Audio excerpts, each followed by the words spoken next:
নানু আজকে কি জলদি ঘুম থেকে উঠে গেছে, ওকে ডাকতেও হয়নি। অন্যদিন উঠতে চায় না, কারবার নিতে থাকে এদিক ওদিকে। তো ওর বাবা বলেছে চলো বাবা ঘুরতে নিয়ে যাব, ওই মর্নিং ওয়ার্কে যাবে। তো তার জন্য ঝট করে উঠে পড়েছে, উঠে নিজেই ব্রাশ ট্রাশ করে মুখ ধুয়ে দুই ভাইই গেছে বাবার সঙ্গে ঘুরতে। নমস্কার বন্ধুরা, কেমন আছো সবাই? আশা করি সবাই খুব ভালো আছো, আমিও খুব ভালো আছি। আমি তন্দ্রা আজ ব্লগের নতুন একটি ভিডিওতে তোমাদের সবাইকে স্বাগত জানাই। আর এদিকে দুই ভাই দেখো চলে এসছে ঘুরে টুরে, খাবারও নিয়ে এসছে। অঙ্কুশ নিয়ে এসছে পোয়া, তো ও পোয়া খাচ্ছে। আর নানু এনেছে চকলেট, ওর চকলেটের দিকেই বেশি ঝোঁক। আর এদিকে আমি ছাদে এসেছি সকাল সকাল, ছাদে এসে গাছপালাগুলো একটু জল দিয়ে দিচ্ছি। গামলাগুলো, গাছপালা বলতে ওই ছোট ছোট কয়েকটা গাছপালা আছে, কয়েকটা তুলসী গাছ, ওই ঘাস, এইগুলো একটু জল দিয়ে দিই, না হলে এই যে রোদের তাপ একদম জ্বলে পুড়ে যায় সত্যি। আর আমার ভেতরে কোথাও রাখার জায়গা নেই, তাদের রাখতেও পারি না ছাওয়ায়, কি করব আর।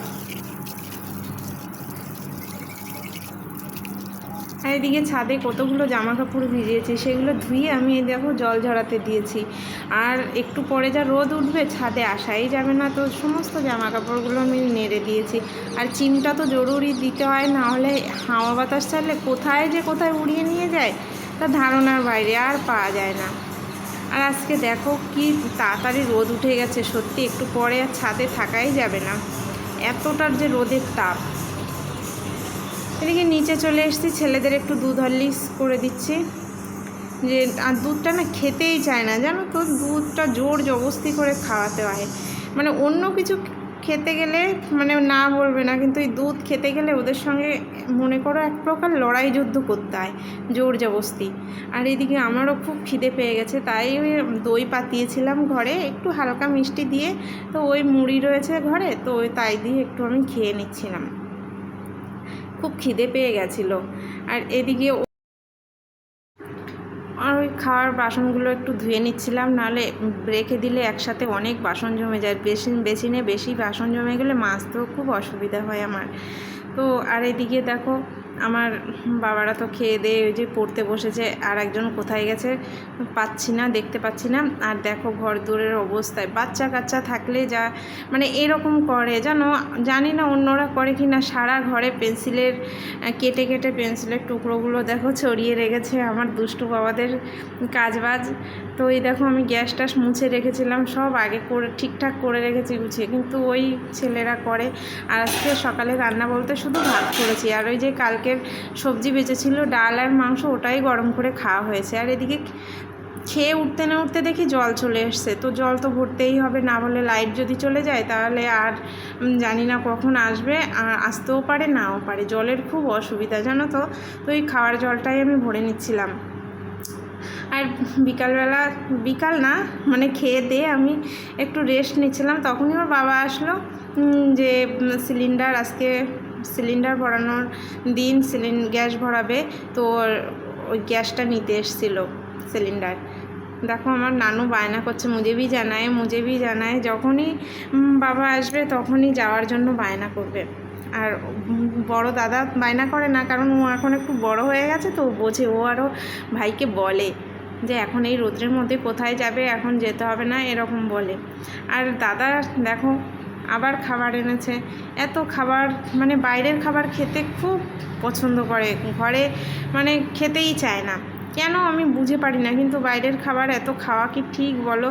একদম ঠিক না, কিন্তু ওই যে বাচ্চা মানুষ, কি বলবো আর। এই দেখো অঙ্কুশটা কিন্তু এত বায়না করে না, এই ছোটোটায় এখন এত বায়না করে। ওই যে চুপার চোপগুলো নিয়ে দাদাকে বলছে, দাদা তুমি কি নেবে? না আমি নিয়ে নেব, দেখো দাদাকে দিতেই চায় না এইরকম। আর এই যে নানুর বাবা চলে এসছে সিলিন্ডারটা ভরে নিয়ে। আর গ্যাসটা ঘরে না থাকলে না একটা টেনশান থাকে, কখন খতম হয়ে যায় আর কোথায় যাবে আনতে।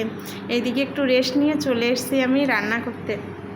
আজকে যেহেতু সকালে রান্না হয়নি, তো তাড়াতাড়ি করে রান্না করে নেব, ছেলেরা ঘুমোচ্ছে, তো ওরা ওঠার আগে আমার রান্না করে নিতে হবে। রান্না করতে এসে দেখি দেখো দুটো ডিম আছে, আর কি রান্না করব, আর কয়েকটা উচ্ছে, তো ভাবলাম ওই ডিম দুটো দিয়ে একটু ডিমের ঝোল করব, আর ওই উচ্ছে ভাজবো। তো ওগুলোই কেটে কুটে নিচ্ছিলাম, আলুগুলো উচ্ছে, তো আলু দিয়ে ডিমগুলো ভেজে অমলেট করে তারপরে রান্না করব।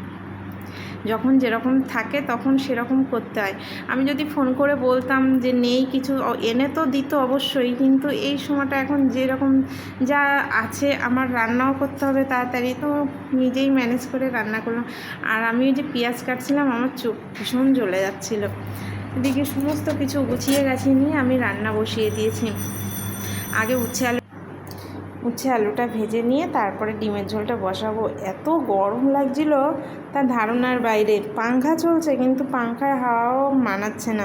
ওই যে আমি নিচে একটু রেস্টের নিতে গেছিলাম, তো ছাদের দরজাটা দিয়ে গেছিলাম যে যদি আন্ধি তুফান আসে তো ভিতরে ধুলো টুলো আসবে হয়তো, তো ওর জন্য আমি দরজাটা দিয়ে গেছিলাম। আমার একটু মনে ছিল না, তো ওই দরজাটা খুলতে আসলাম। এত রোদ, এই ছাদে খালি পায়ে একদম হাঁটা যাবে না, এত রোদের তাপ।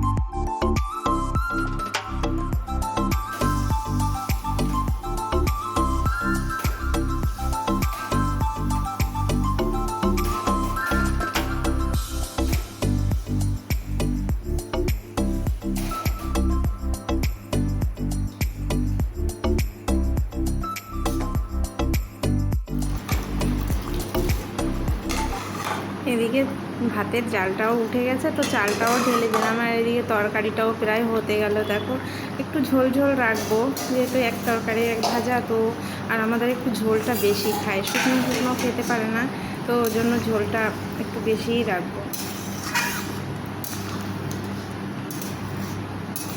নামানোর আগে একটু ধনেপাতা আর একটু গরম মশলা দিয়ে তারপরে নামিয়ে দেবো। আর এতটা গরম লাগছে যে আমি না পেরে একটু নুন, লেবু আর একটু চিনির জল বানিয়ে নিয়েছি।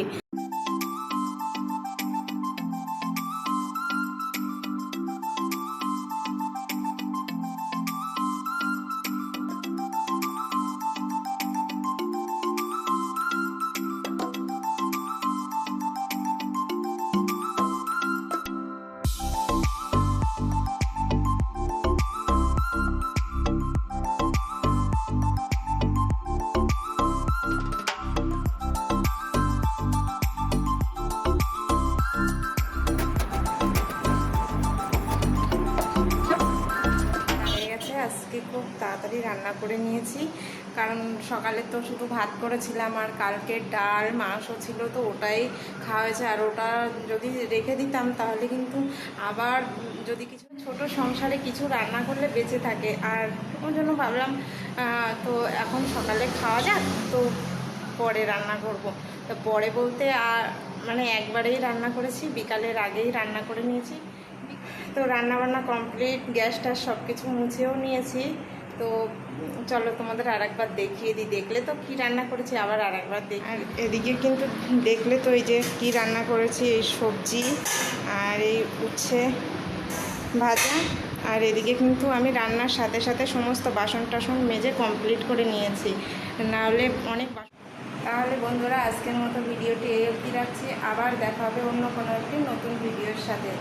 সবাই সাবধানে থেকো, সুস্থ থেকো, ভালো থেকো।